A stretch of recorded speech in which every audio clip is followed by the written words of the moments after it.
สวั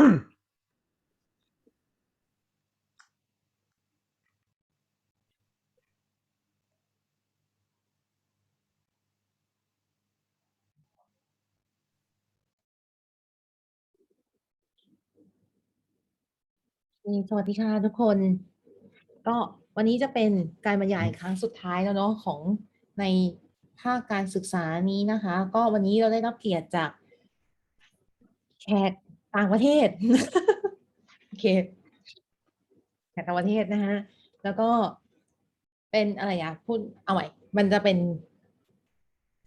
การดิสคัสกันระหว่างแบรนด์ไดเรคเตอร์สองประเทศละกันถ้าพูดในมุมนี้เนาะก็จะเป็นคอนดักเตอร์จากสิงคโปร์และประเทศไทยนะคะในมุมมองนี้ก็การบรรยายโดยส่วนใหญ่วันนี้น่าจะเป็นลักษณะของการเป็นการตอบคำถามมากกว่าว่าเราจะเป็นเขาเรียกว่าเป็น dialog เนาะก็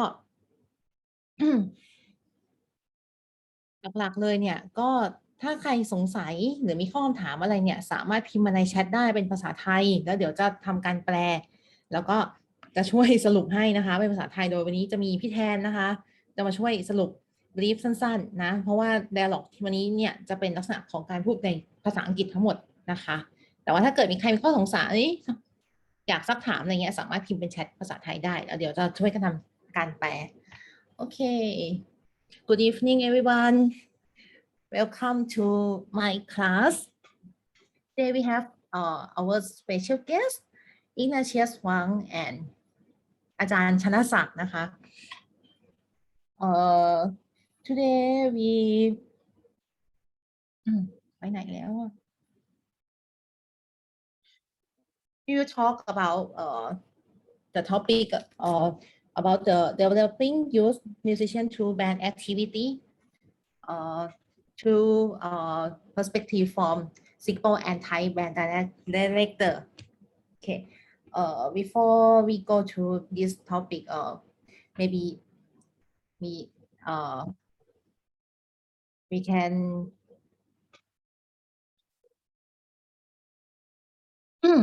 okay. We can give our guests to introduce a little bit about themselves. Who want to? I think it's me. So thank you all for having me. My name is Ignatius, and what a privilege to meet all of you virtually. First of all, may I apologize that my Thai is only restricted to ordering beers in Bangkok. So unfortunately, I can't speak in Thai yet, but hopefully a few years later, I might be able to do so. My name is Ignatius, and I'm a conductor in Singapore, based in Singapore. I studied previously in the UK with the Royal Marines and at the Royal Northern College of Music. Currently, because of COVID also, I decided to not waste the time sitting home and being quarantined. So I've also been studying at the Yongsuto Conservatory of Music, which I heard that some of you are already familiar with. I currently work as the Director of Music and Chief Instructor of the Singapore Armed Forces Band, and also lead a few other groups outside of the Armed Forces as well, such as the Lion City Brass Band.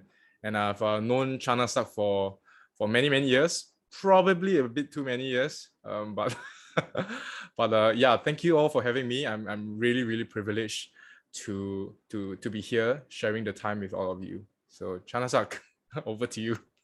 โอเคสวัสดีครับก็ผมชื่อชนะศักดิ์นะครับก็ทุกคนน่าจะรู้จักนะครับชื่อเล่นชื่อหนึ่งนะครับก็เป็นศิษย์เก่าของคณะครุศาสตร์จุฬานะครับเป็นศิษย์เก่าคณะครุศาสตร์จุฬาก็จบป.โทไปจบป.ตรีที่จุฬาแล้วก็จบป.โทเนี่ยที่ศิลปากรนะครับเป็นเด็กขอนแก่นนะครับก็ตอนนี้ก็เป็นอาจารย์สอนอยู่ที่โรงเรียนหอวังนะครับแล้วก็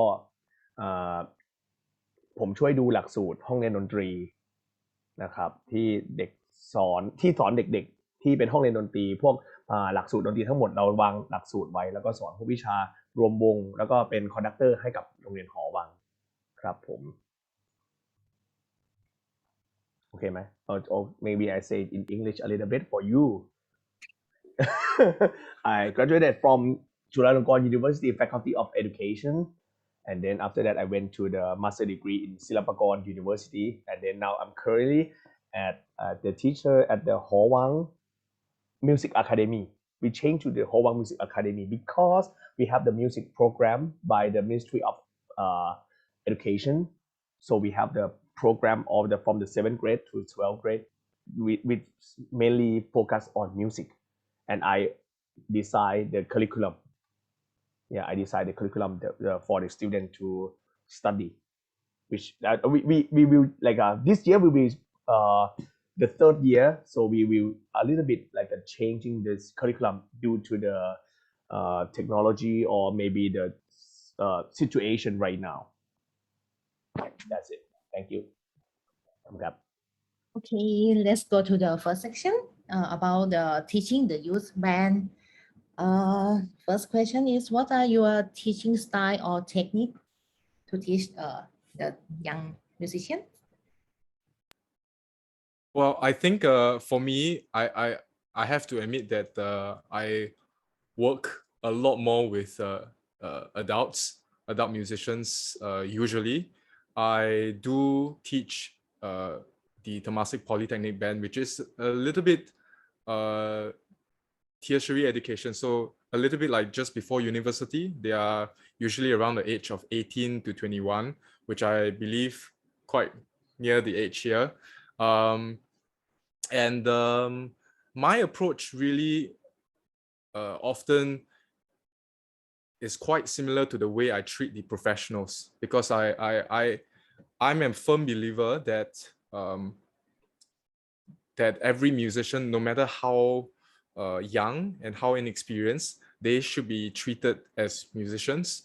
They should not be just told what to do. So for example, you know, I've always felt that when I'm standing in front of a youth group, rather than just telling them, you know, play louder and play shorter, I prefer to tell them, you know, how does their part relate to the music, you know? So rather than telling them one instruction, I tell them the context of the music. I tell them how they relate to the other part. Sometimes I ask them to imagine something. Sometimes I give them something to refer to. So for example, I would say, you are the echo to the trumpet melody here. So, you know, should the echo be louder or softer? And then I kind of guide them towards making that decision. And more often than not, in the past, I've always had people who say, you know, actually with students who are less experienced, maybe you should just tell them what to do. And then with adults, you can tell them. But I actually found that actually it's opposite. Because if you work with professionals who really, you know, week in, week out, they're doing concerts, right?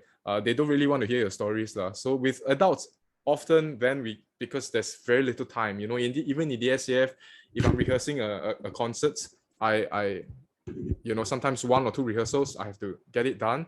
Therefore, with professionals, I'm a bit more specific with what I need. With the students, I like them to learn more about the music than just to learn how to play the music. So that's really my main approach. And I prefer to take sometimes the longer way, so that they understand the music better, and then they can truly perform it at a high level. And every lesson that you learn from a particular piece of music or a particular concert can then be carried on throughout the rest of their musical journey. So that's for me. But let's hear Chanasak, because he has won a lot of competitions. So we got to hear from him. I agree with Ignatius. Yeah.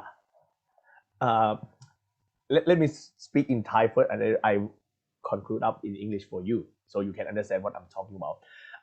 สำหรับผมนะครับผมค่อนข้างจริงๆอ่ะเหมือนเห็นเหมือน Ignatius เลยก็คือเขา treat เด็กให้เหมือนผู้ใหญ่นะครับก็จริงๆก็เห็นด้วยเพราะว่าจริงๆเราตอนนี้ผมว่ามันหมดยุคสมัยในการที่เราจะไปบอกเด็กว่าคุณต้องเป็นอย่างนั้นคุณต้องทำอย่างนี้1 2 3 4มันไม่ต้องขนาดนั้นแล้วตอนนี้เด็กเขาคิดได้แท ฉะนั้นแต่ส่วนตัวของผมจะชอบอีกเติมอีกอย่างหนึ่งคือผมจะให้เด็กเป็นคนตัดสินใจเองผมจะให้เด็กเป็นคนตัดสินใจเองว่าลองทำเฟซซิ่ง2แบบแล้วคุณชอบแบบไหนแล้วเพราะว่าผมค่อนข้างเชื่อมั่นว่าเชื่อว่ามนุษย์หรือเด็กอย่างเราเนี่ยทุกคนเนี่ยมีความไพเราะมีเสียงอยู่ในหัวที่ดีฉะนั้นเราก็สามารถไม่ต้องทำอะไรเลยเด็กสามารถเล่นได้เลยเด็กสามารถบอกว่าโอเคคุณลองเลือกสิแบบ A กับแบบ B คุณชอบแบบไหนอย่างเงี้ยแล้วเด็กก็จะสามารถเข้าใจได้มันไม่ต้องทำอะไรเลยเพราะเด็กจัดการได้เลย so Ignatius I just agree with you with the professional to the student even for the student I also treat them quite professional and I am strongly believe that the student they have potential and they have a lot of musical in themselves so maybe sometime I let them explore and let their ear decide what's the best for them I think which is probably the best for us too so let's say I say okay you do A and then you do B and then you what you think and I will tell what I'm thinking so maybe the conclusion will be mine anyway but at least this is the way I convince them to agree with me by their ear ประมาณนะครับ Yeah, absolutely. I think that's a really important thing as well. And even for professionals, they don't want to just do what you ask them to do. They want to feel like they are being able to express the music the way they feel. But ultimately, as conductors, like leaders, you lead them to somewhere. Eventually, you lead them to where you want to be. But ultimately, they all feel a strong part of it. And yes. I think really for education-wise, it is even more important for the youth musicians to understand why they are doing certain things. So every step along the way, they are building their musicianship. And I remember as a young musician, I used to be a euphonium player. So euphonium player, right? The parts are not so difficult in the wind band. Yeah.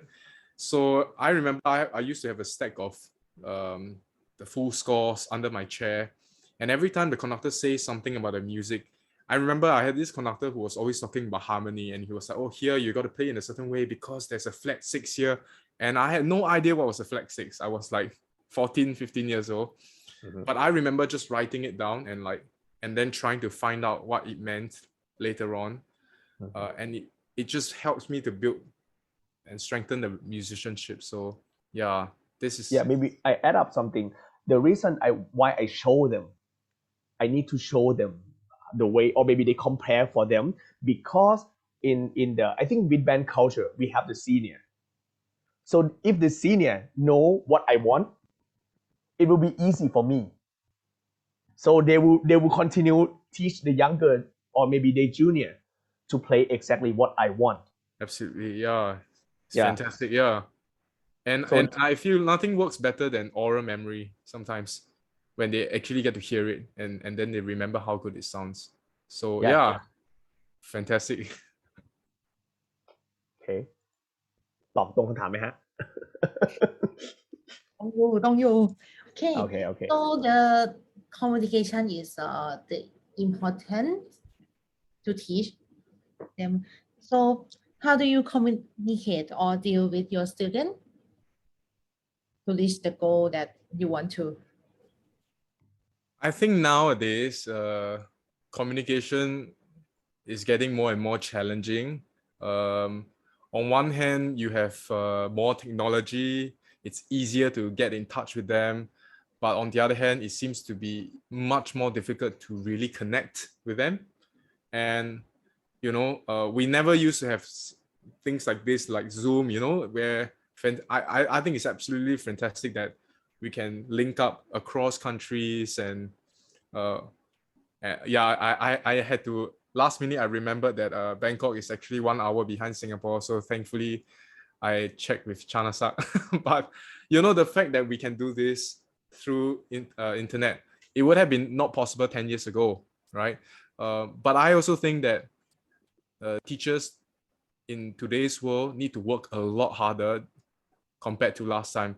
They have It's to work more a lot harder. challenging. Yeah, absolutely. And they have to try a lot harder to connect with students because they have a lot more distractions. They have a lot more stress. So for me, I can't say I'm very good with connecting with or communicating with musicians. But I tried first of all to, get into their hearts. And for me as musicians, we get into their hearts by letting them experience, first of all, the joy of music making, because that's why we do what we do. Once they experience it, exactly like what Chanasak was mentioning earlier about letting them experience a certain sound and certain music making. Once they experience the joy of music making, then everything becomes a lot easier. And what I then do is I try to put together live lessons because, at the end of the day, when I was growing up as a young kid, as a young student, I remember telling my teacher that music is everything. And he was then telling me back then, he was like, no, Ignatius, people is everything.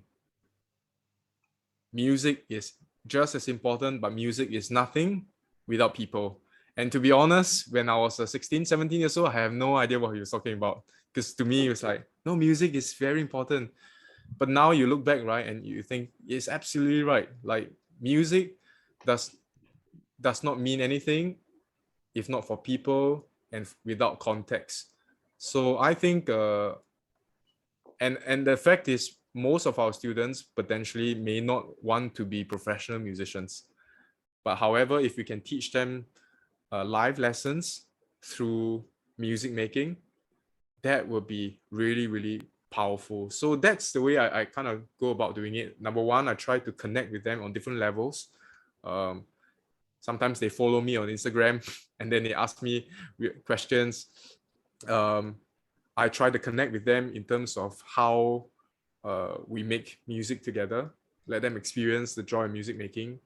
And then after that, I put together the music lessons with live lessons and always find the relations between music and life. Yeah, I think that's my broad approach to it. Yes, Chanasak, how about you? I have nothing to say. You say all already. Okay, I'll just add up. I agree with you totally. Like we do what we do. Like we compare maybe the live events to music, and then I agree with you. Even Horwang school, we do the competition a lot. I always say to the student, competition is just the path to your success. When you go to the university or maybe you go to study some or audition, they won't asking you how many competition you won, but it's how good you are. So you just practice for yourself. It's just the path for the next step, and then we just enjoy. We play music because we love music. We love to hear. We love to play. That's the main reason we enjoy. We happy. That's it. Even we went to the competition. After that, I asking the student, "Are you happy?" I am. I am happy. That's it. I don't care. I even left the competition and go home sometime, or like that. I think you already know because like what we do when we went to competition in the Netherlands together. We don't even care. We just want to hang out and have life, have party. That's first thing.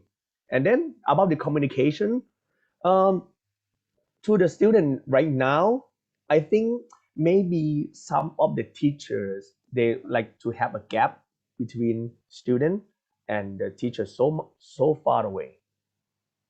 And the teacher, they don't know what, or maybe because due to the technology, everything changed so fast. Like for example, if the student talk about Ben 10, the cartoon, I don't even know. I don't even haven't watched it. But we have to know it, right? if they say like about Dragon Ball, like okay, oh yeah, this is really related. But if they say Ben 10 or maybe that some newer version, no. But we have to at least know something what they like. So maybe we have some same conversation or same pace together with student. That's for me to the communication. So keep let's say like find the student or maybe like common interest together with the student, so you can talk, you can share. Okay, you can share with the student. That's right. Wow, I mean that's amazing actually. To be fair, I think communication is always the most important. It can be challenging. When you mentioned about some teachers want to have that gap between the teacher and the student. Of course, it naturally reminds me of being in the armed forces, right? Because in the and this is something that I found it quite hard, because when I came back from my studies in the UK, so I'm not sure whether you all know how it works in Singapore, but in Singapore you can't join the armed forces as a conductor. So I joined as a euphonium player, and then went through the selections and they sent me overseas to study. Now, when I came back in 2015, I went from sergeant, which is like the low rank in musician. Overnight, I became captain.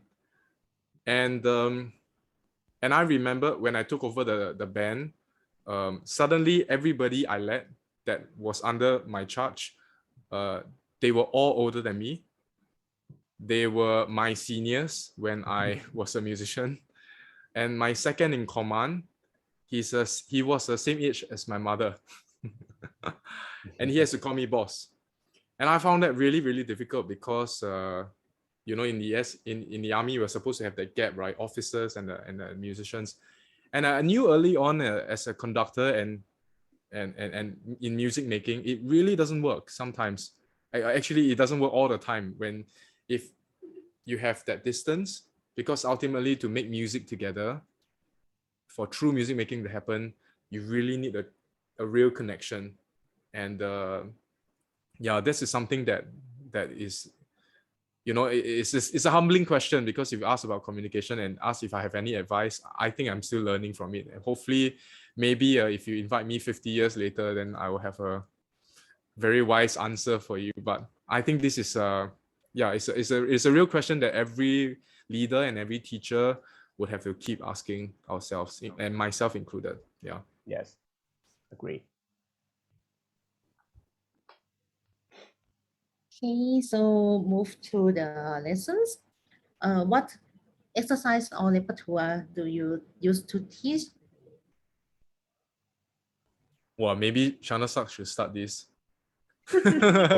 โอเคสำหรับเพลงที่ใช้ในการสอนนะครับจริงๆเวลาผมเลือกเพลงนะครับผมจะเป็นคนฟังเพลงเยอะมากคือว่างก็ฟังว่างหาฟังไปเรื่อยเสิร์ชนู่นเสิร์ชนี่ไปเรื่อยส่วนใหญ่ผมจะคิดเสมอว่าเด็กเล่นได้ไหมแล้วเด็กจะได้อะไรจากอันนี้เด็กจะได้เรียนรู้อะไรจากเพลงที่เราเล่นพวกนี้นะครับก็เพลงที่เราเลือกที่เราเล่นก็จะมองว่าเพลงที่ใช้แข่งได้ไหมแล้วก็เพลงเป็นยังไงความยากระดับไหนเด็กพอเล่นไหวไหมถ้าเด็กเล่นได้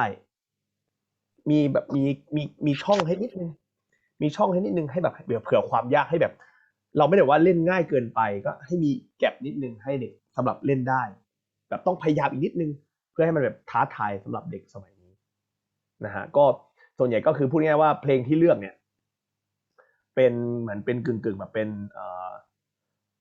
performance through practice แต่ว่าคือเล่นโดยการฝึกซ้อมไปด้วยเนี่ยเป็นการซ้อมเพื่อเป็นการเรียนไปด้วยครับผมแล้วก็นำไปใช้แสดงได้ด้วยนะฮะ so how I chose my repertoire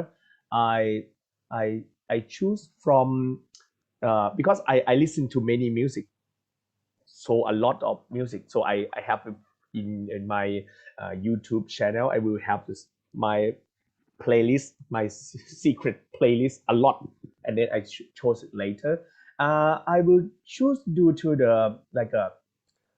the maybe let the student practice and then I chose from how instrumentation I have what is strong player, okay, trumpet player, okay, I'll choose something, maybe trumpet solo.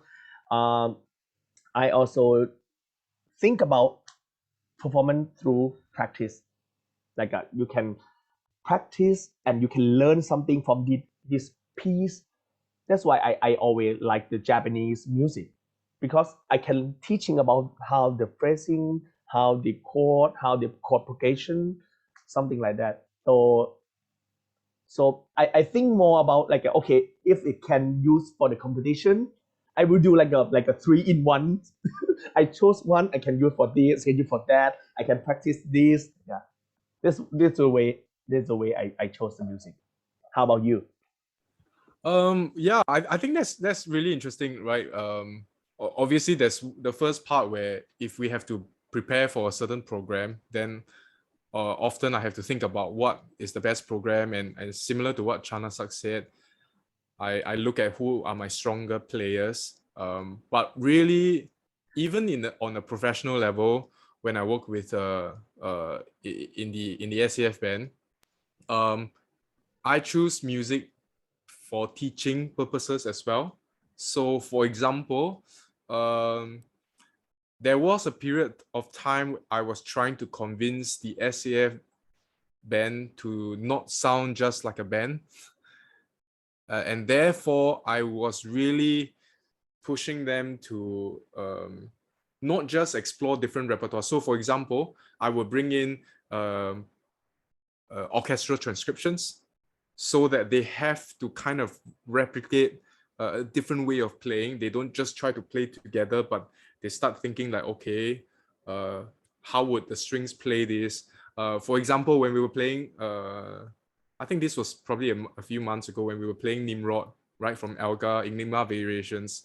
And they were playing very well, but then I was like, actually, if you look at the phrase markings in Nimrod, it starts off first, with many notes under one slur mark, and then towards the end there was like no slur marks. And I said, do you know, actually the truth is, as wind players, when we look at it, we look at them as slur marks, so we play along, but really, right, in the orchestral world, these slur marks are actually bow markings. And therefore, in the beginning they play maybe 5 notes on one bow, and very slow bow, just moving fingers. But towards the end, every single note they're using a full bow. And how do we replicate that, like in terms of playing? So that's one aspect I try to challenge the band, whether is it professional or youth.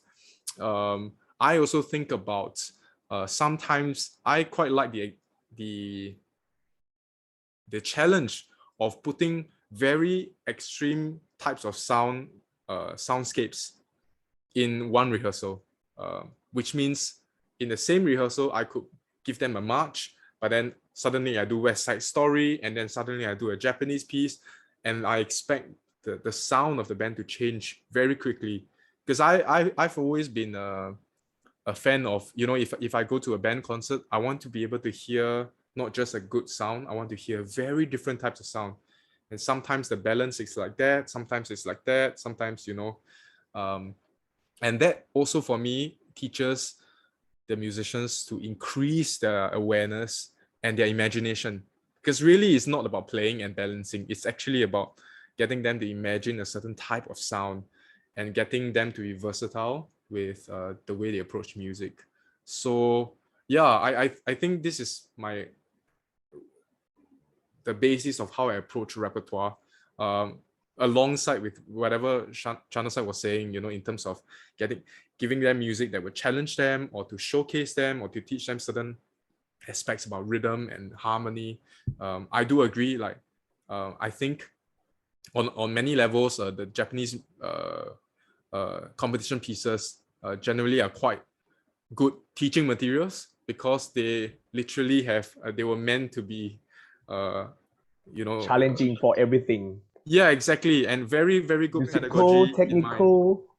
Yeah, so yeah, I think this is how we approach it, and so we hope that y'all will find it useful.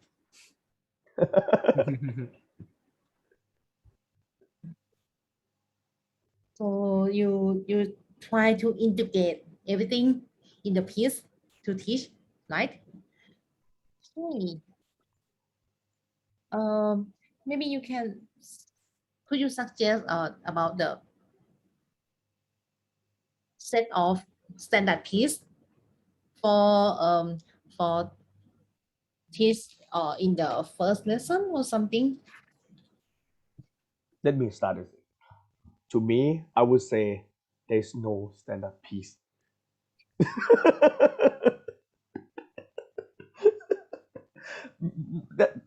The reason I said it because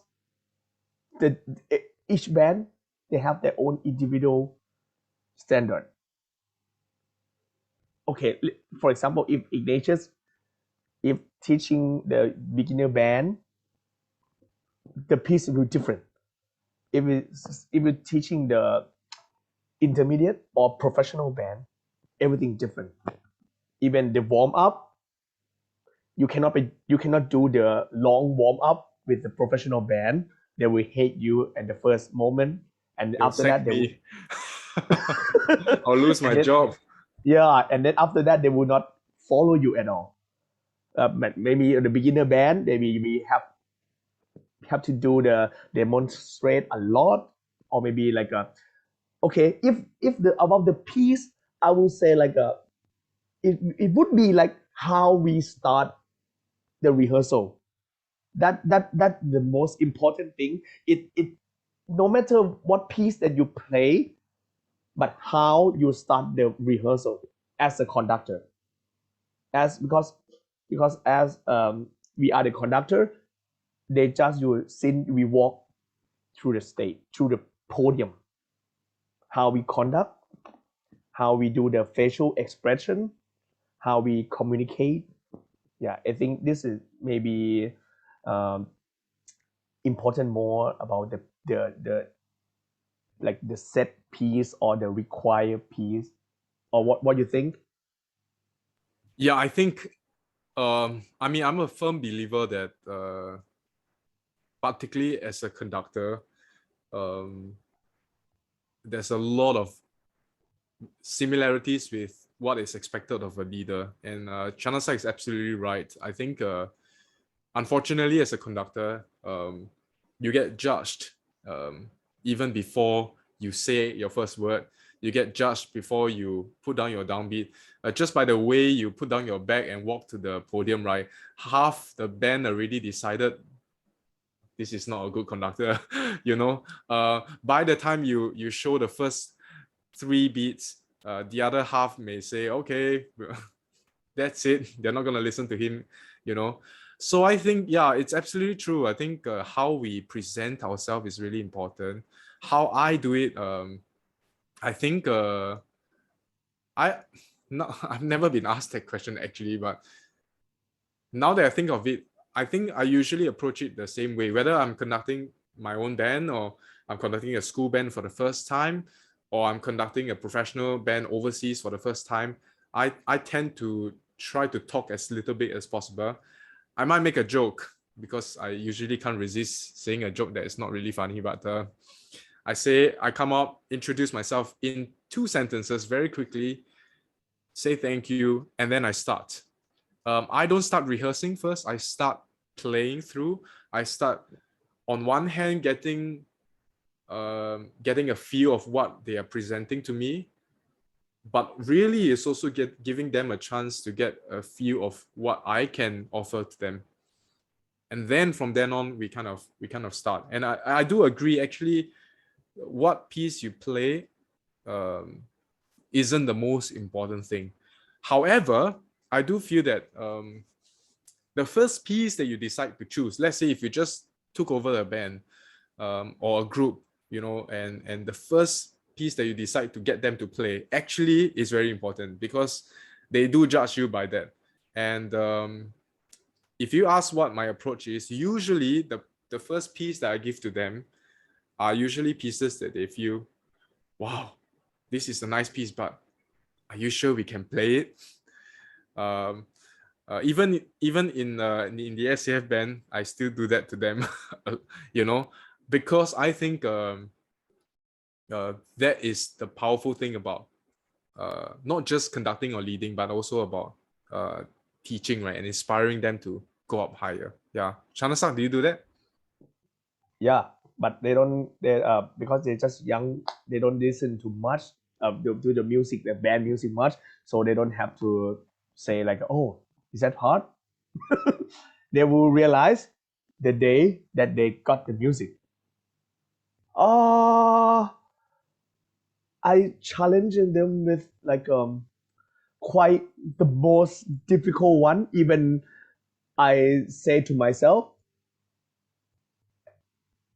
am I crazy to play this piece? Are we gonna play it? Are we sure?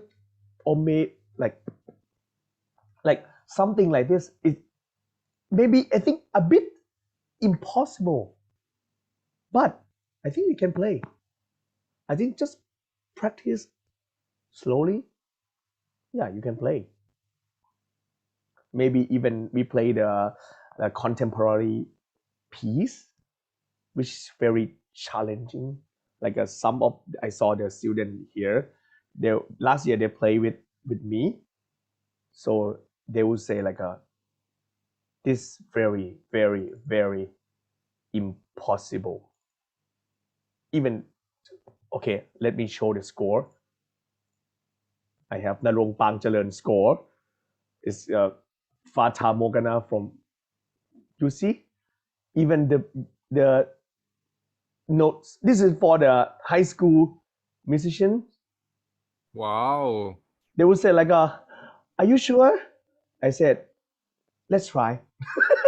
if it doesn't work, we can change the music." But on the other hand, I think we can play, and then actually they did. But unfortunately, due to the COVID, we cannot perform this. Yeah, you see, we have like or maybe another one, like Mount Fuji. You know Mount Fuji by Toshio Mashima. I really, really love this piece. I wanted to play this piece like 5 years ago, and then I get a chance to play it, and then it's over due to the COVID. Yeah. Yeah, because the piece that the reason I chose this one, I think the woodwind is quite challenging, and we have the horn and we have the trumpet. Yeah, that's why I chose this piece, this kind of music to for the students to play. Yeah, I don't know is it answer the question about the piece because It's famous questions because when student go to be a student teacher to practice teaching and so what they should ask me about what I'm gonna do, what shall I will start with something. let me try to answer that. I think there is no right or wrong answer, to be honest, because it's because you are the practice teacher, so you have to learn, maybe learn from the mistake. That it will be your learning journey also. Just maybe you just listen more, and then you can consult with your friends or maybe your colleague or maybe your staff. Is that this piece you everyone think is at work, and and if the staff agree, maybe we can try. What do you think, Ignatius? Yeah, I agree. Repertoire is always a bit difficult, I think, because it's a ongoing journey, right? Because new music is always getting written, and like what we mentioned earlier, we particularly if you're working with young students, you want to find music that they can relate to. I think that's the thing. If we keep playing music that we liked when we were kids, then it's never going to work. So I think there are actually quite a few websites online as well that you can search. One website that I used to go to a lot before COVID struck. Now we just watch the news, right? But but the website I usually go a lot to find out repertoire is also the home page of Tim Renish, who is a British composer. So he does have quite a big catalog of music that ranges from young children to professional, and various countries as well, really widespread, Asian, Japanese, and European countries as well. I think on the other hand, I like the fact that Chanasak, the first score he brought up was a Thai, if I'm not wrong, it's a Thai composer. I think that is also something that is important to me, very, very early on, to introduce to them. It's not just about promoting the composers from the home country, but to introduce to them the sound world of what a Thai composer or Singaporean composer would write. And I think particularly true for, I think one of our greatest trouble being Singapore, I think Thai, we can hear it, and there's a lot of great Thai composers. But with Singapore, often I find it quite funny that because when you first pick up the flute in the band, and then because they buy books from America or they buy books from Japan, the first tune they play is actually an American tune that they've never heard before. To me, that doesn't quite make sense, right? They should be playing, the first tune they play should be a tune that they grew up listening to, or they find it very familiar. The first tune that they pick up on their instrument should be a tune that when they play it at home, their parents will be like, wow, you can play this song, and not some American folk song that they are like, why are you playing this? Where is this from? And I think that even from that very base level, it's really important thing to think about. Just now, Chanasak also mentioned about, the word impossible. I think the most powerful thing about education is to make the impossible possible. Is when you can inspire the students, right? I mean, this is when the highest level of education happens, because when they think it's not possible, but somehow you bring them, you hold their hands and you bring them step by step. And then after a while, they start to realize, wow, it is possible. And because what you're really teaching them over time is nothing is impossible. And actually through life experience. So this is something that it's very, very close to me, because I firmly believe it. And I think even with the professional groups, right, I would never prepare a professional group or a school group, up until concert day, they know exactly how they're going to play. So for example, in the last rehearsal, they play this well, and then in the soundtrack, they play the same way, the concert, they play the same way. I'm never a firm believer of that. I like to take risk. I like to do something different on the concert day that will hopefully inspire them to play an even higher level of music making, because it's not about just music making alone. It's also about breaking the boundaries. And one of the best quotes I ever heard of when I was studying was that, in a recording studio as a band, as a musician, if you're in a recording studio and recording a CD, you have to aim for perfection, because it's a CD, right? So you can't make any mistakes. But when you perform live, especially when you're in a group, you actually have to aim beyond perfection. So it's not good enough to just play everything together. You have to aim for something deeper than that. And I think this is where, the highest levels of inspiration and education can really make a difference to the lives of our students. Yeah. Yes.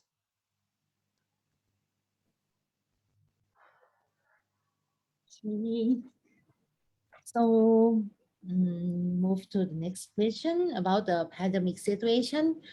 How do you teach your band in this situation like this? Chanasak, you want to start?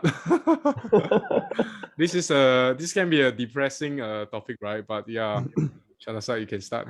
Okay, for me, if we win the band, we would say like with no rehearsal at all, cannot, right? Because we are a wind band. We play, we produce the the aerosol the aerosol คือไออากาศที่มันออกไปครับมันทำให้มันฟุ้งกระจายอะไรอย่างเงี้ยครับก็เอ่อภาษาอังกฤษแล้วกัน so as the music academy for the program we continue to teach in online mostly in the online so I have some a very short clips so about the teaching online on in this is from like this June so we have some summary yeah this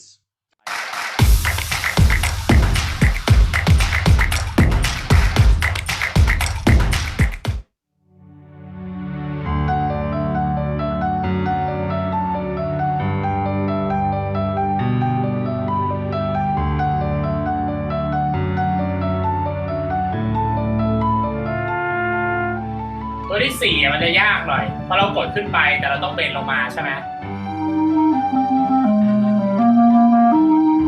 The pitch of a note is how high or low it sounds.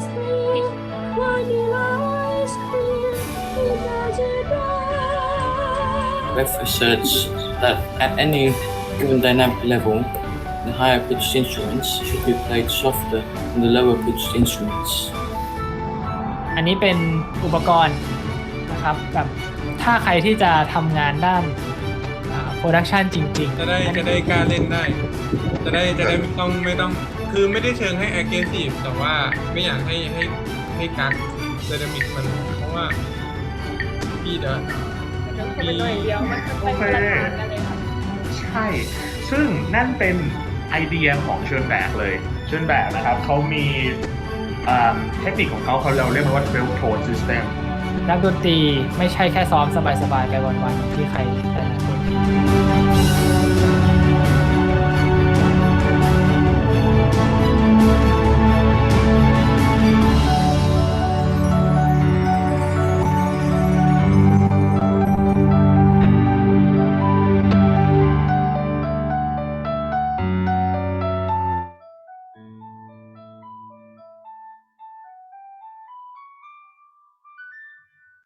yeah just very short clips That's amazing. I want to join the academy now.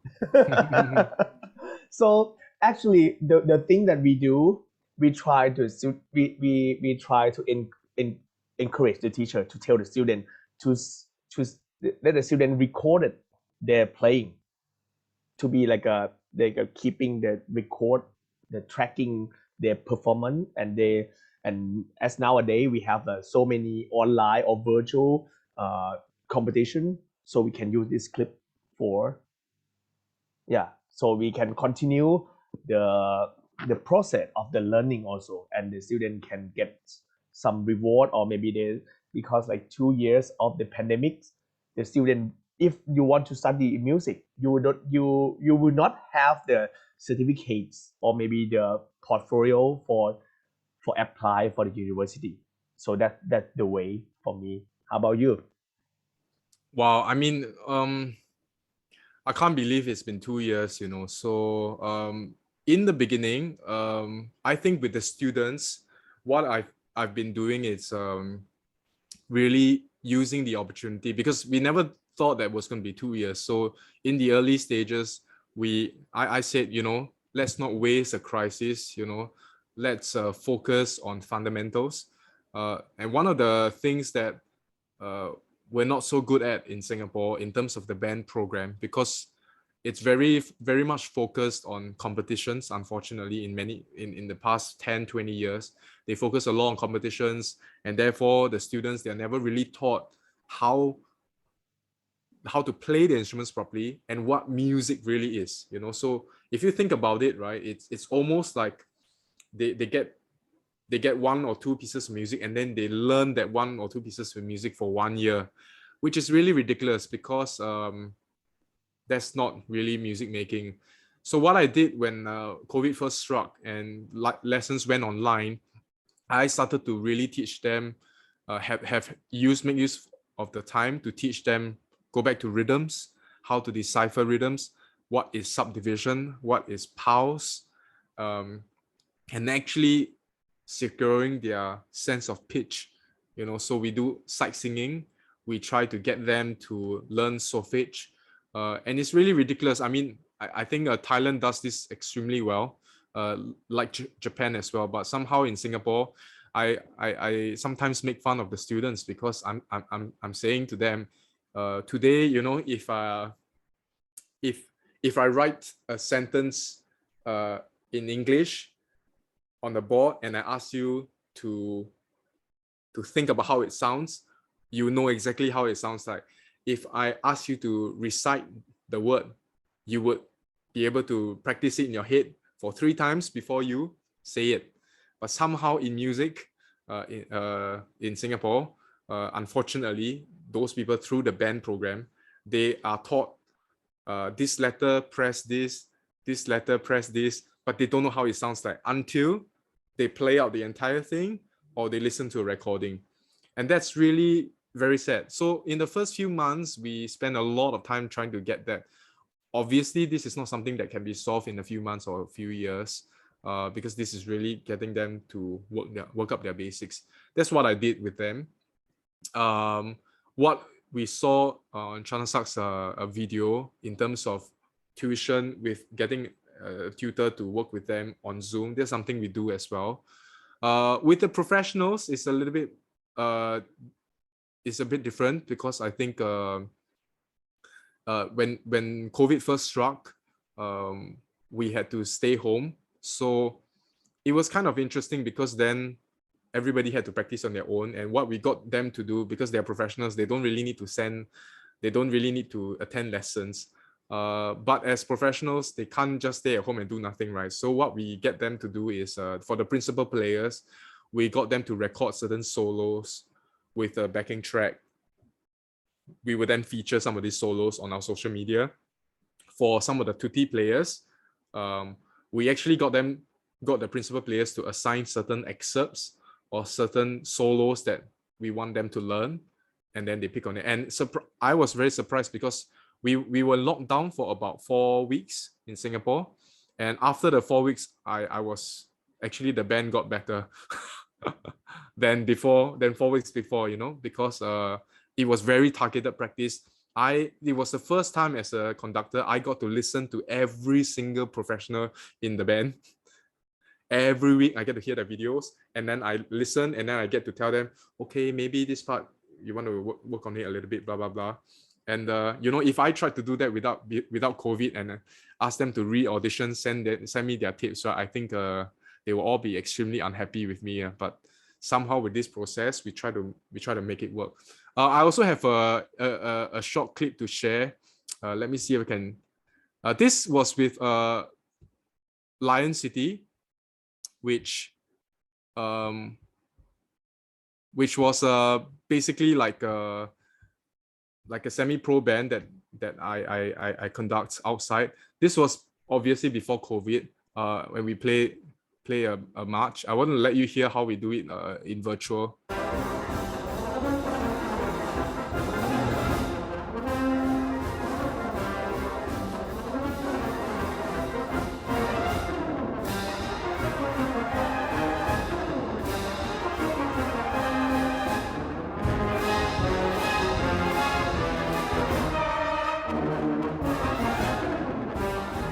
Okay, and then I'll let you hear the COVID one. So let me see whether I can find it. Give me a second. Can you hear the sound all right? Yes. Okay, let me.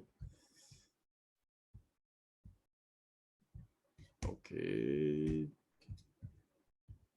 Sorry, I'm really bad at this. Okay, 1 second. Okay, here it goes. So this was what we did This was what we did from home, and we recorded it.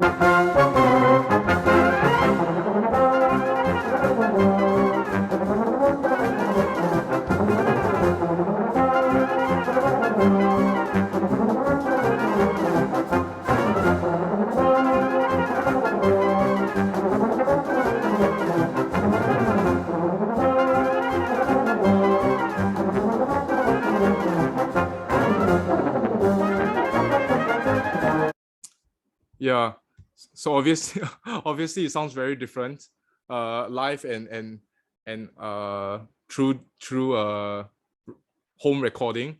But I always remember some of the players you see on the screen, they play for the Singapore Symphony Orchestra, and one of the trombone players, Sam Armstrong, I remember saying, it was so funny because he was recording this, and this was a piece that we could play. We know we could play, and this was a piece that I could bring out for performance, one rehearsal, and we can perform it.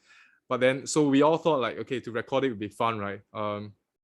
When he recorded it, he was so depressed with his recording that he recorded it over and over and over and over again, just until he got it perfect. And this is like a SSO player, and then I realized again, through doing this, we managed to raise the level of their playing and their awareness and their intonation, because obviously when you play it live, right, you don't really need to be that exact, with all the slight movement and the articulation and the intonation, but it gets a lot more exposed when you record it like that. So that became actually a blessing in disguise, that kind of raised their levels.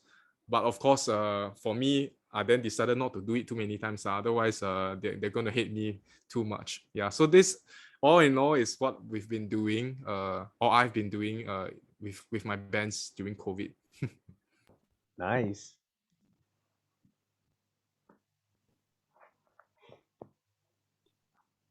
Okay. So this is the last question for the first section. Could you compare about Thailand and Singapore teaching style or technique?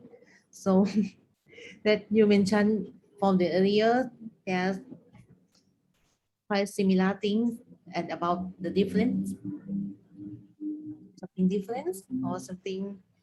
Maybe Chanasak can start first, right? Chanasak knows both very well. No. To me, I personally, I feel like the teaching style, I think quite the same how we teaching music. I think maybe the different, maybe the technique of the rehearsal technique, that will be a little bit different. Maybe that affect the sound of the band. That will, in Singaporean, they will say like, oh, this Thai band, Thai sound. They will say like, oh, okay, this one Thai sound. Oh, horn on the right again, Thai band. Right? Oh no, horn on the right again. Yakisawa again, Thai band. Yeah. The difference to me, I think maybe the concept of the teaching, or maybe the style of the teaching, maybe due to the maybe to me the different, maybe the type of rehearsal, because the Singaporean have so many rules and restrict a lot. Everyone please understand, they will have everything like if they say you have to finish now, it means now, right? Even Ignatius, he was a military officer, so he very strict. So Thailand is more like a sabai. Thailand will be like a sabai, flexible. So maybe and because the band program, they stick with the after school activities. So that's why we have more time to do the rehearsal, and for nowadays, the rehearsal time for the Thai band has reduced a lot. Not because like we lazy or something. We that's a part of one thing, but due to the for example, in Horwang, when I've like 10 years ago, we have to finish the rehearsal for the competition around 10 p.m. or maybe 11, something like that. And we have a camps at the school. For nowadays, maximum around 9 for like occasionally. Not always, not occasionally. Like for one competition, maybe like we will do like a intense rehearsal only, maybe in just like some couple days before the competition. But I think Singaporean, you cannot do that, right? You cannot do that. You have 2 hours. That's for you. You have to manage. Yeah, that I think the difference. Maybe if Singaporean they have more time, it will be very challenging for Thai band. Because Singaporean, I think, because maybe one thing is because we have the tutor, not like for every instrument, but mostly the Singaporean they will have their own teacher. Like almost, I think most of the students who now study music a day, if they will have like one private tutor or teacher. Is that right? Yeah, so okay, it's actually very interesting. A lot of what Chanasak said is true. I think like Singapore has a lot of rules, as we all know, and Singaporean parents also have a lot of expectations. Often after their band rehearsal, they would then have to go for tuition, math tuition, English tuition, Chinese tuition, or all that kind of things. Because all the Singaporean parents, when I first told my mother that I was going to be a conductor, she didn't believe me at all. It took her 7 years before she agreed that I was actually serious about it. And I can only imagine what the students today go through. But it's quite interesting the way we approach music in Singapore. So if you may allow me to just give you a brief summary, I think in terms of the string community, is very similar to what Chanasak said. Every single one of them starts off with a private tutor from 5-6 years old. They buy their own violin. Same for piano is the same. They buy a piano and then they have a private tutor. However, for band program, it is very different. So for example, I started out, I came from a really poor family. My mom was a single parent. So we had no chance of learning music on our own. So I learned music from the first 5-6 years of my first experience in music, right, was through the band program, the school band program, where we join the what we call a CCA, basically like we join band and we learn from scratch. Did I have a tutor back then? I didn't, because the school was quite poor, apparently. So I learned from my senior. Of course, 4 years later, I realized I learned all the wrong things and then I had to relearn everything. But that was how I picked up my instruments. And I think that's how a lot of people picked up their instruments in Singapore. So the band program in Singapore actually was started by the late Mr. Lee Kuan Yew, the Prime Minister. And it was a very practical reason, because there was, when we wanted to have our National Day parade for the first time, there weren't enough bands to perform. So he then said, look, every school should have a band. It also helped that his son, which is the current Prime Minister, Lee Hsien Loong, was also from band last time. Because he felt that a band it teaches music, arts. However, on the other hand, it's also like a uniform group, because they have to march. So they need to have discipline as well. So he felt that this is a very important program, and he forced every secondary school in Singapore to have a band. And they were heavily funded by the Ministry of Education.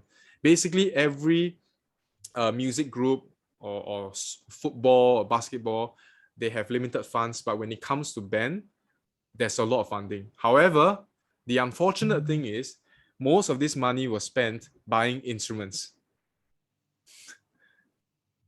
And it's unfortunate because I would say that Chanasak would see maybe a 13-year-old flute player playing a Miyazawa flute, which is totally unnecessary. Like at that age, they don't need to use such a good flute,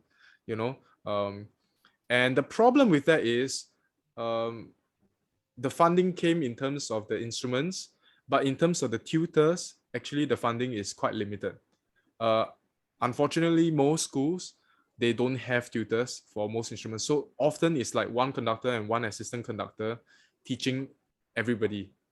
And therefore, what happens is then there is limited time for the conductor to really teach. Even if you get the best conductor, it's very, very limited. That's one aspect, I think. The second problem is, like I mentioned earlier, the heavy emphasis on competition. Because back then, many years ago, in order to keep the same type of funding or to get more funding, you need to achieve a gold award or at least a silver award. And that's why I think the bands were under a lot more pressure. So rather than actually teaching the students how to play music and how to play their instruments well, it ended up becoming how to play that two competition pieces very well. And I do know of bands that in the past could only play two pieces very well. And then when you give them a different piece, they sound totally like a different group. I think then the last thing where I feel that at least, having worked with Thai groups and Thai musicians and been in Thailand as well, I feel like the one of the biggest difference between Thailand and Singapore as well is particularly in the brass scene. And I say that being the founding music director of Lion City Brass. In Singapore, somehow for brass players, they all these years they kind of have been told by conductors to kind of play less, play in a very nice sound.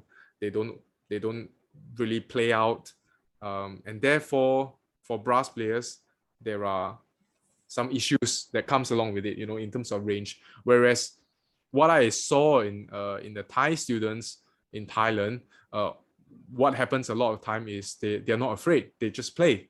They're not afraid of being too loud. They're not afraid that they may not sound good first, but because they're not afraid, over time they get better and better and better. And I that's something that I really, really admired about the Thai groups particularly. I always joke, right, because the joke that Chanasak was saying about putting the French horns on the right hand side. Well, I say you only can do that to a horn section that is very good. Because if the horn section is not so good, by putting it on that side, you won't be able to hear the horn section as well. And then President's own US Marine Band, they do that as well. So I say there's a lot of similarities. I think in like what Chanasak said in terms of the approach, but I think perhaps in terms of the system and the pressure, the different sort of pressure, I would say, even though it seems like we have had a lot more funding, money put in, I'm not sure whether it really translated to a higher standard. But this is something that we hope that we can improve over the next 10 years, hopefully. COVID definitely has literally brought everything back to zero again.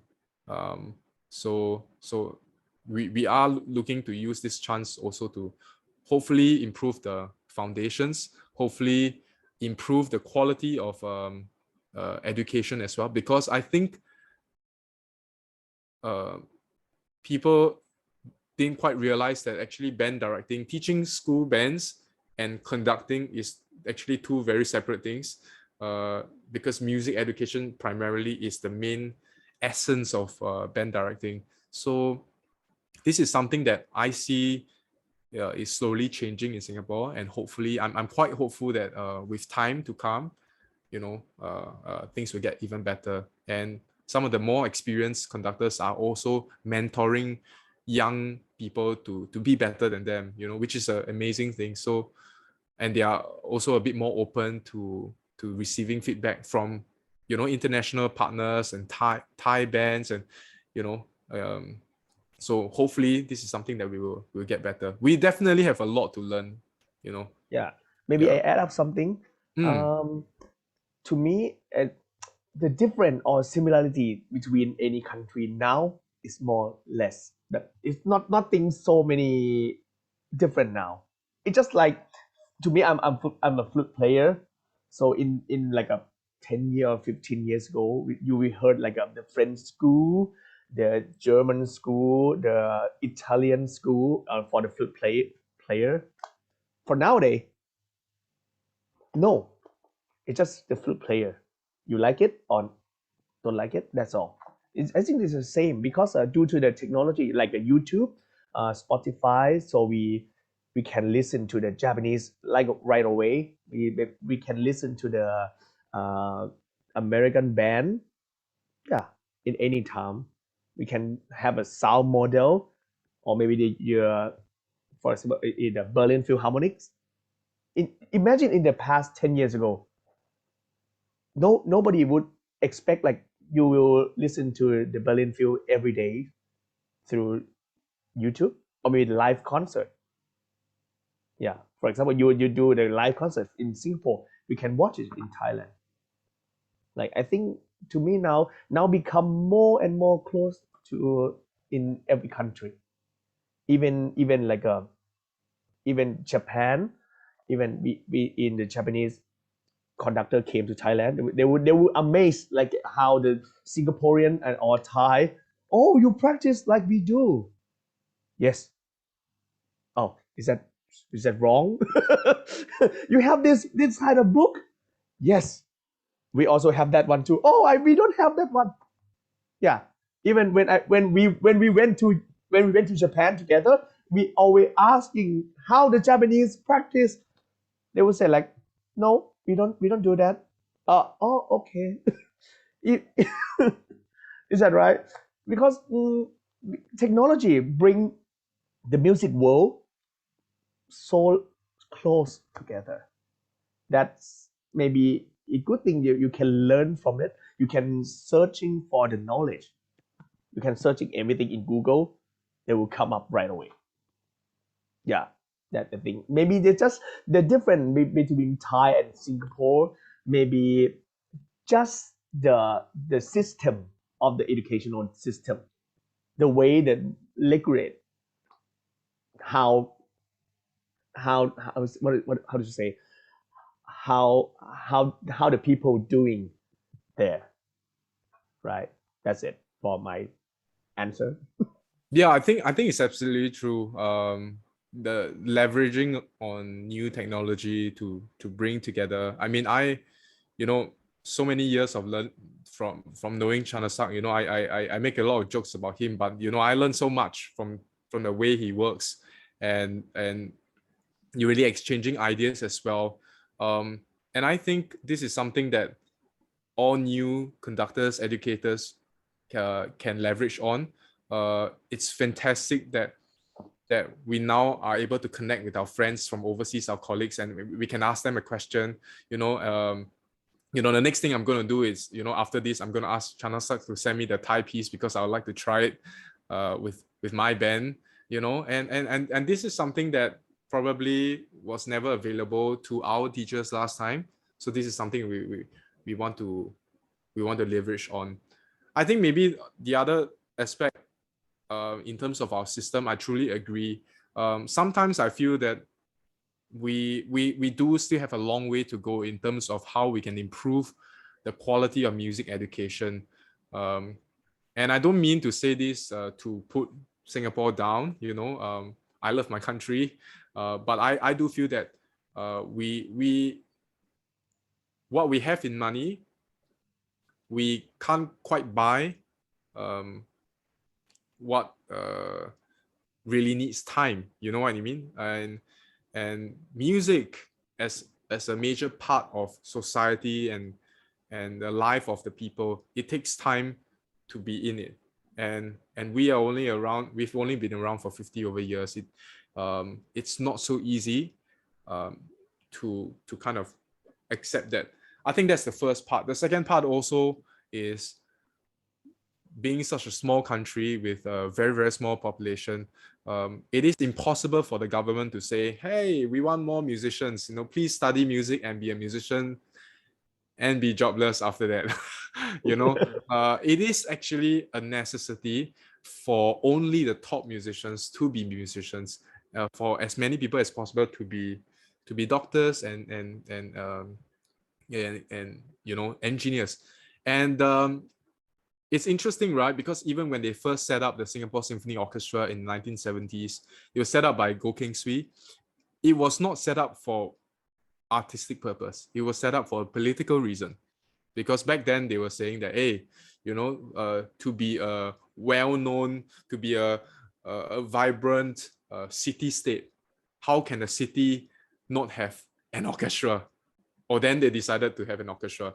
And what was quite interesting was during the first concert, and then they perform, and then the minister made the remark on, this violinist, why would he choose to do a violin? Because he can be a doctor. I think this is ultimately the struggle that we would continue to face for many years. In terms of the quality of music education as well, I think this is something that we can continue to work on. I don't know whether most of you are aware that in Singapore, all public schools, every single government school has a music teacher, and most of them have had their education paid for by the government. So they are either their music diploma or their music degree, and some of them go overseas to do their masters or even PhDs. All these are paid for by the government. And yet, if you ask, I was sharing with Chanasak as well, when you ask me or ask any musician, were we inspired to decide to do music by our music teachers? The answer was no, because I only saw my music teacher once a week, 1 hour a week or half an hour a week, and then they try to teach me the recorder, which I still can't play. So obviously there has been a lot of resources pumped in, but then can we do better? If you ask me, can we learn from other countries and improve this? Absolutely. So I think this is definitely something we can continue to work on. Yeah.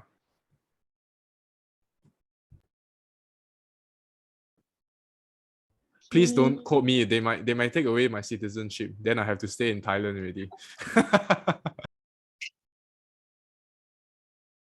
Okay, we have a little short break before go to the second section. Between the break, anyone have any questions can ask in the chat. No one here.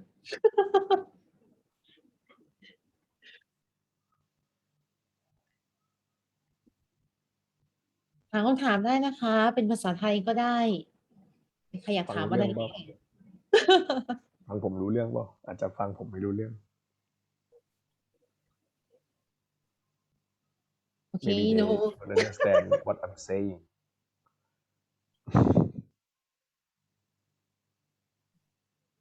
Okay. ไม่มีนะคะ Okay, we will go to the second section. Okay, about the improving young musician skill. Maybe some issue you mentioned earlier before, but we can wrap up it again. Okay, for the first question, what is an essential skill for the musician and how to improve them? Yeah, you can go first. I will copy your answer. This is very good. You go first, Chanasak.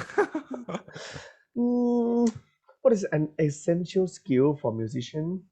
How to improve them? It's very difficult to answer. ขอภาษาไทยได้ไหมถ้าแปลเป็นไทยแปลว่าอะไรอะไรเป็นสิ่งที่จำเป็นในการที่จะสอนนักเรียนล่ะสอนนักเรียนอยากให้นักเรียนได้อะไรจุดประสงค์หลักเป้าหมายหลักในการจะสอนนักเรียน เป้าหมายในการสอนนักเรียน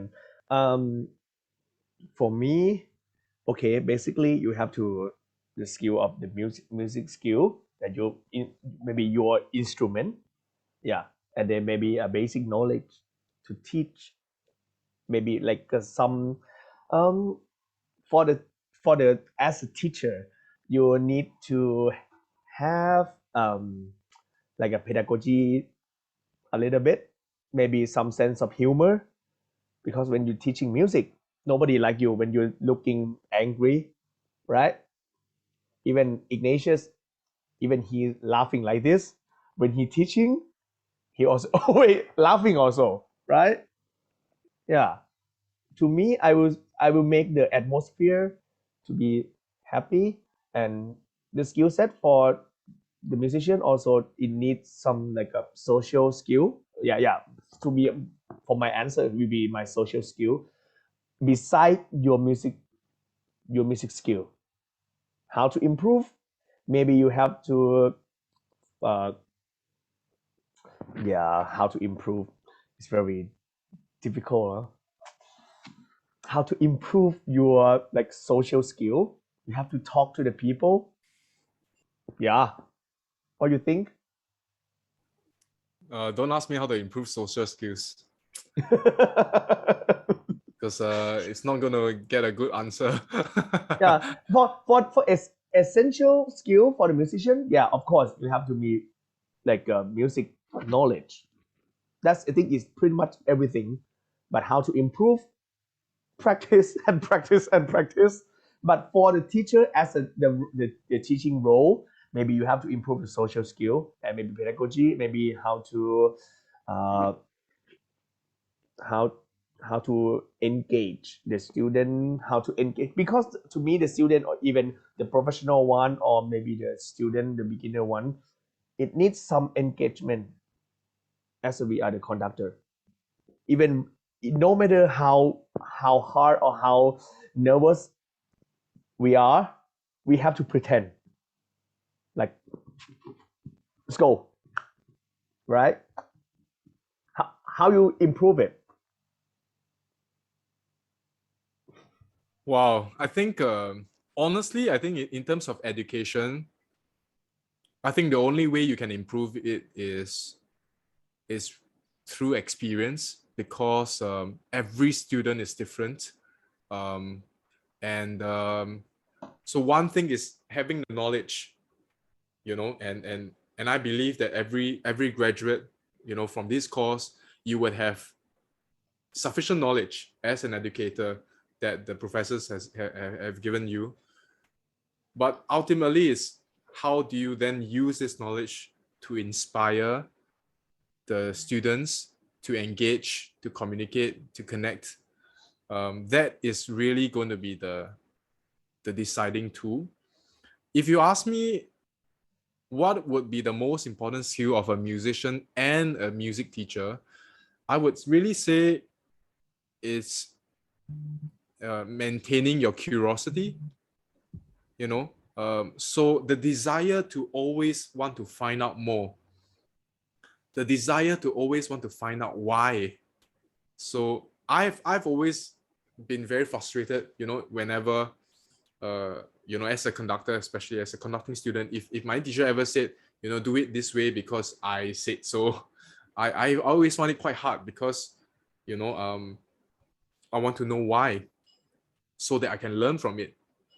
And I think even when trying to perform a particular work or particular piece, it is not enough to learn how to play the piece. We need to think about why the composer wrote this piece. Why did he write it like this? Why did he choose the trumpet to play the melody instead of the oboe? Why did he choose this harmony? Why does he modulate to this key? And many a times, many of these answers cannot be found, not just in the score, but cannot even be found in music alone. I think that's where, as a teacher or as a musician, we have to always have the curiosity to find out more. And one of the first things that I've always enjoyed, other than music, is history. To then read about the history. What is the context of this whole thing? And one of the best pieces that we always talk about is like Shostakovich, who's a Russian composer. When he composed his Fifth Symphony, you know, if you don't know the context and you hear the symphony being played, it sounds like the happiest piece ever, right? If you listen particularly to the finale. But now when you then actually go and read about the history, you realize the pressure that he was put under from the Communist Party. His family was basically being arrested. He was being told that you are not writing music that is acceptable by Stalin, which is the Russian leader at the time. Therefore, he decided to write a supposedly happy piece, but actually it's not really happy. And if you listen to it and you hear, you know, there's a one part that sounds almost like the soldiers marching in to arrest his family. There is a constant note, I think it's a D, concert D, that constantly keeps coming back, almost like a hammer that is being hammered on him, to force him to say, you know, I agree with the leader, you know, we are all happy, we are all very happy. And I think this is the part, right? How do we as music educators inspire the students to want to learn more and more and want to find out more and more? I think maybe the only way is by doing that ourselves. And I get inspired when I see my teachers constantly trying to be better. I get really inspired. I used to have a euphonium teacher who I was always very inspired by, because every time I go to his class, right, he's not just teaching me, he will be telling me that, oh, you know, Ignatius, I just found out about this new routine. Do you want to try it? Because I just tried it for 1 week and I think it really, really works.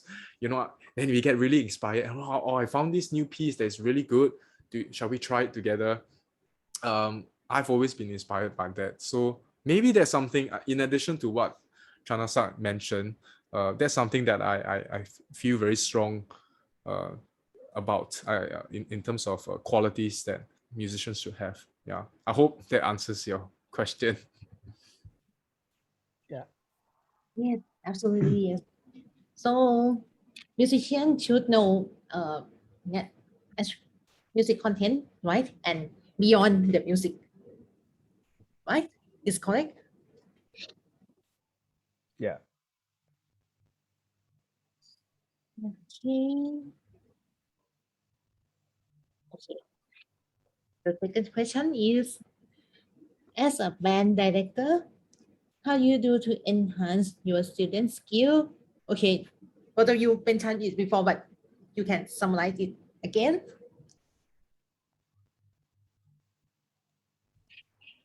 It's your question. I think we already answered that. Yeah, just conclude everything. Enhance student skill. I think for both of us, we like the musician to learn, to grow as a conductor. We just guide them, but guide the way we want you to play. But you have to agree with what we suggest you to play, right? Because we can look at their faces, like they will happy or unhappy when they play with us. So we want smiley face. We just want like right? So the enhanced skill, like we want the student skill to grow as a musicians, to grow little by little, no matter how little they are. At least they know what the good music we try to deliver and suggest or guide them, lead them to this way. Yeah. Yeah, I absolutely agree. And I think if I were to sum it up, I think music is actually something really difficult to learn if you think about it. And that's why I applaud, you know, all the students in this room who have decided to dedicate, you know, their lives to teaching music, right? And it is really difficult. I think teaching music is actually even more difficult than performing music, because music cannot be taught by just telling. Music can only be taught truly by inspiring. it is not enough to just teach what music is. You, as educators, we have to do the most difficult thing of trying to let them experience what music is. And after they experience it, right, that's the first part, already very difficult. After they experience it and then they say, teacher, I love music. Now, can you teach me how to play? And then we have to introduce them to the second part, which is, by the way, it's going to be very boring after this for the next 20 years because you have to practice 8 hours a day. Right. Because it's muscle memory, because you have to study, because you have to train your ears. My goodness. I mean, it's so a long difficult. journey. Yeah, it's so difficult, right? So I say it is a really difficult job as music educators. And I think in terms of the second part, when I think about having to, how do we inspire them to want to sit down and practice 8 hours a day? I think again is first drawing them back to, you know, how inspiring this thing is, how wonderful this experience is, how amazing, you know, it will be eventually when you get there. And also the importance of discipline and, you know, sticking to it despite it being difficult. You know, I feel a bit lazy, but I'm tired, but I'm still going to take out my instrument and practice because that is what decides in life. That's what differentiates us between people who become successful and people who are who does normal, you know, who makes the extra effort to practice despite not feeling like doing anything at all. And I think this is really very difficult. I don't have the real answers. I think I only salute all of you who really decided to want to teach music and want to inspire the next generation of musicians to not just be good musicians, but to actually to be better than us. You know, that is the most special thing, you know, and it's something that I really respect. Yeah.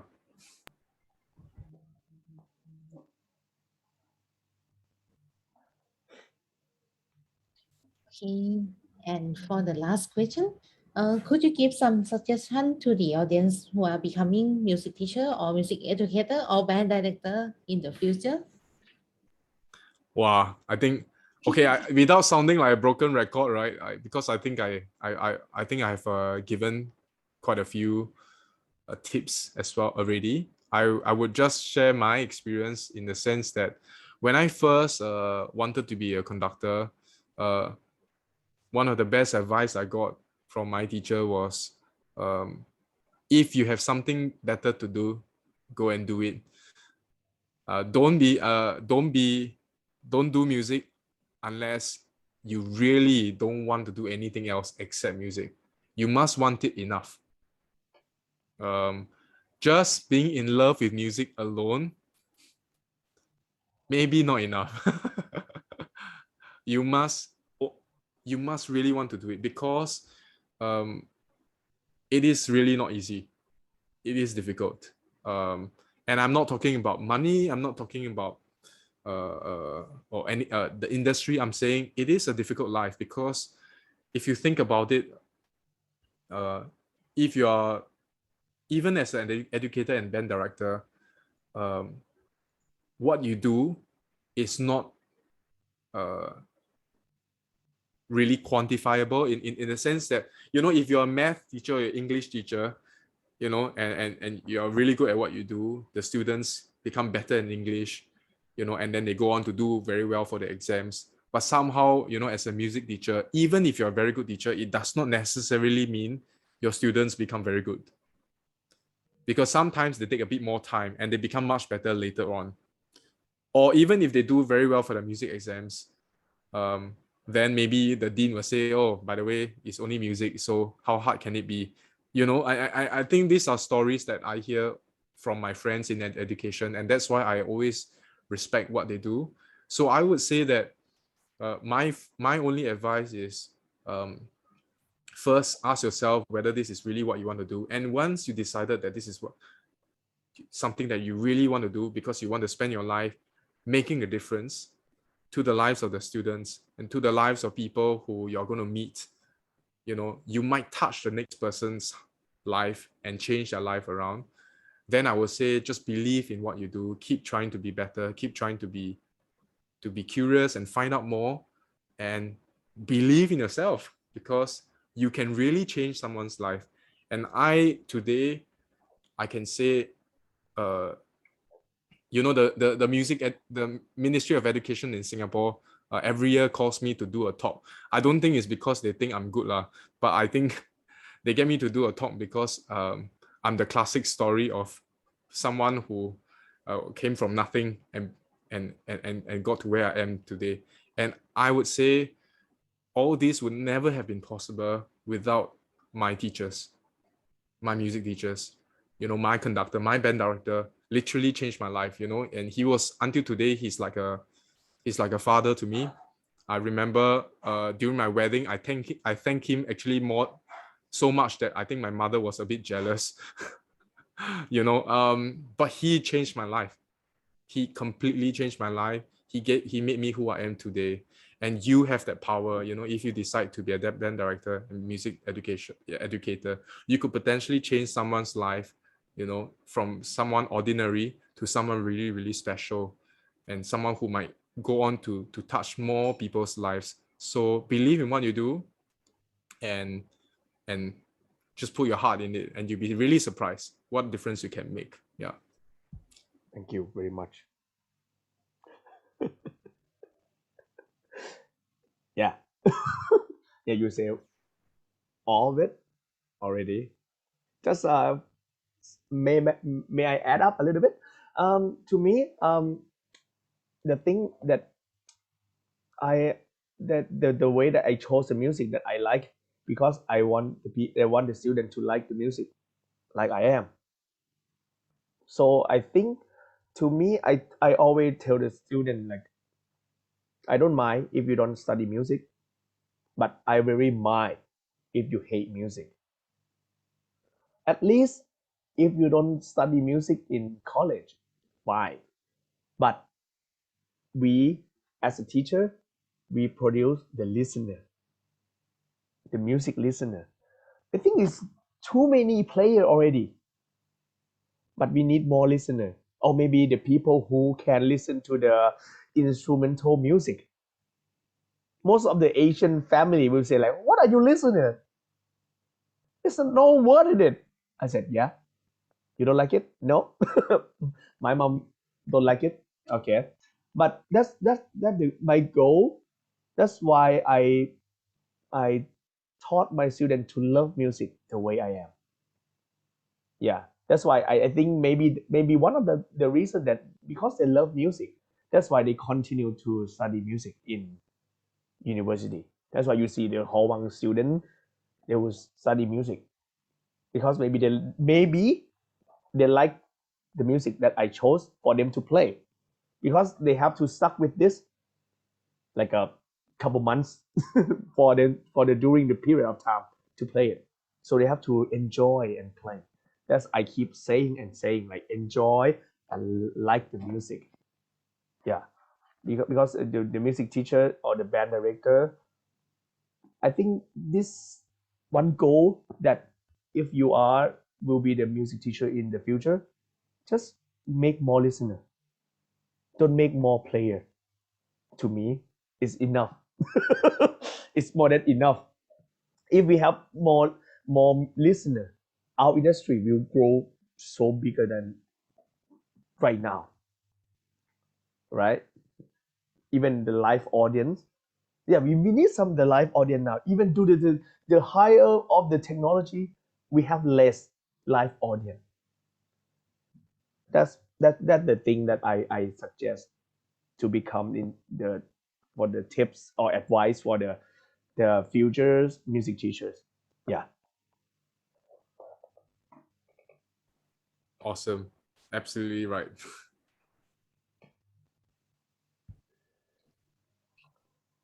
So we have an excuse to not to practice. No. To me, when I teaching flute, if the student don't practice, I will say, you challenge me. You challenge me. That's it. Because I say, like, I teaching the student I have their score. They have to rely me because I will be the one who put their score, their grade. I said, you challenge me that I won't dare to get you a bad grade. You dare me. That's it. I said, please. Just joking. Please practice, please.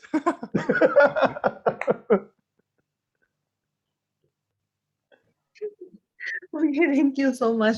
Have any questions? มีใครมีคำถามไหมคะ เขาอยู่ปะเหอะเขา นั่นสิ ปิดหน้าจอไม่หมดแล้วเนี่ย I will show you a miracle if I ask them to take a photo, take a picture. They will appear. อ๋อ ถามได้หมดครับ ถาม Ignatius เลยครับแถมเป็นภาษาอังกฤษเลย Please ask Ignatius. You can ask me in Thai anytime. This time is for Ignatius. มีไหมฮะ มีไหมคะ No one. So take a photo. Yeah. What's my favorite Thai food? ต้มยำกุ้ง ผัดไทย Yeah. Will be on the lecture for the teacher. What is Ignatius' favorite food? Is pad thai. Oh, I can't wait to come to Thailand again. I mean, I love the food so much. So, yeah. Yeah. Come. Hopefully, we can see each other again soon. มีไหมครับ ไม่มีมั้ง ไม่มีแล้วมั้ง สวัสดีครับน้องยิ้ว ผมทักเลยแล้วกัน เขาอยู่ไหม เขาไม่อยู่อ่ะ เขาไม่อยู่ น้องทรายไม่เปิดกล้องคุยกับพี่เลย สวัสดีครับ ต้องอย่างนี้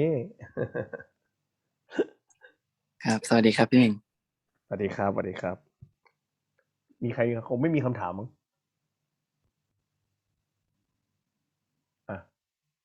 แทนจะถามไหม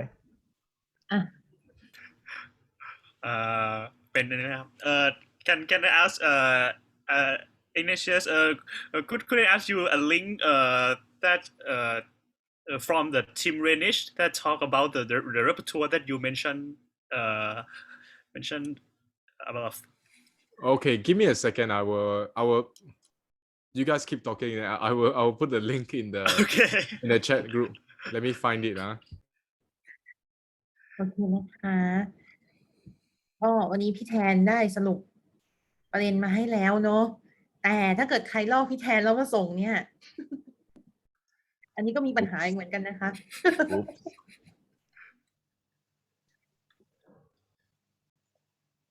พี่แทนใจดีสรุปให้ด้วย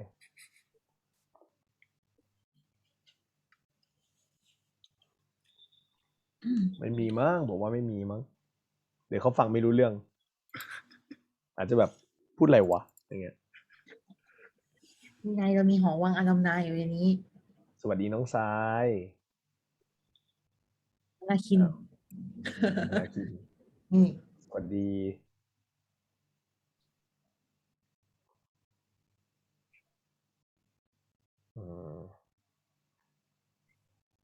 ยังไงให้น้องทรายเล่าประสบการณ์ให้ฟังก็ได้พี่หนึ่งสอนโหดไหมคะ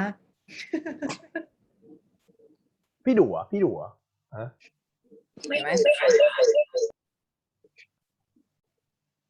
ไม่ดูผมไม่ดูพวกนี้ผมไม่ดูไม่เคยดุเลย ถ้าถามว่าดุอะต้องถามแทนอะแทนอาจจะเจอเวอร์ชั่นที่แบบ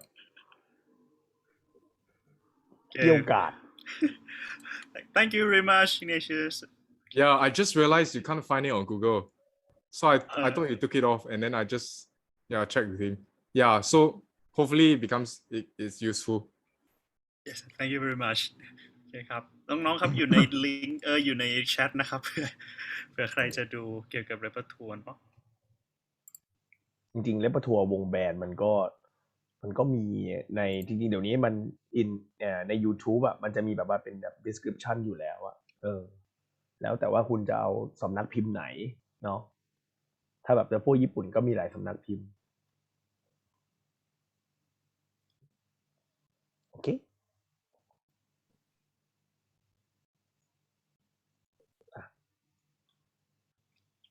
มีนาโคมาได้แล้ว ไม่มีคำถามแล้วเนาะโอเคเอาสปอตไลท์ไป ใครไม่มีรูปหักคะแนนให้หมดอย่างเงี้ยเนาะ โดนหักไปเยอะแล้ว โอ้ เดี๋ยวไปดูสปอตไลท์ก่อน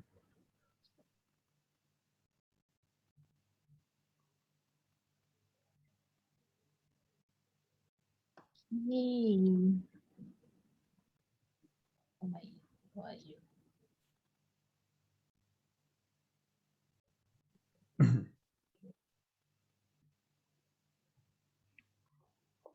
ทุกคนคะ it's time for take a photo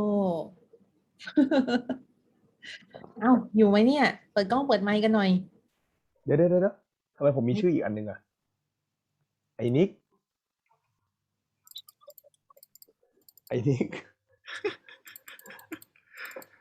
มีอิมโพสเตอร์ชื่อผม เห็นไหม everyone appears มาแล้วอยู่กันหมดทุกคนนะฮะเขาถามจริงฟังรู้เรื่องไหมเนี่ยรู้เรื่องนะรู้เรื่องคือรู้เรื่องที่พี่แทนพูดใช่ไหมChanasak, which are your students? กดยกมือหน่อยสายกดยกมือหน่อยโชแปงกดยกมือหน่อยyeah the one the rest Nice. Hello. How was Chanasak as a teacher? Is he very they terrible? went to the SIBF in 2016. You know, I remember Chanasak, right? Because after he won the competition, everybody goes and celebrate, but he doesn't celebrate. He just he just go and have dinner with me and a few other conductors. And I was like, "Are you not happy that you won?" He's like, "It's okay, no problem." Wow, I've never met someone like that. Like, yeah, first prize. Okay, no problem. Yeah, used to it.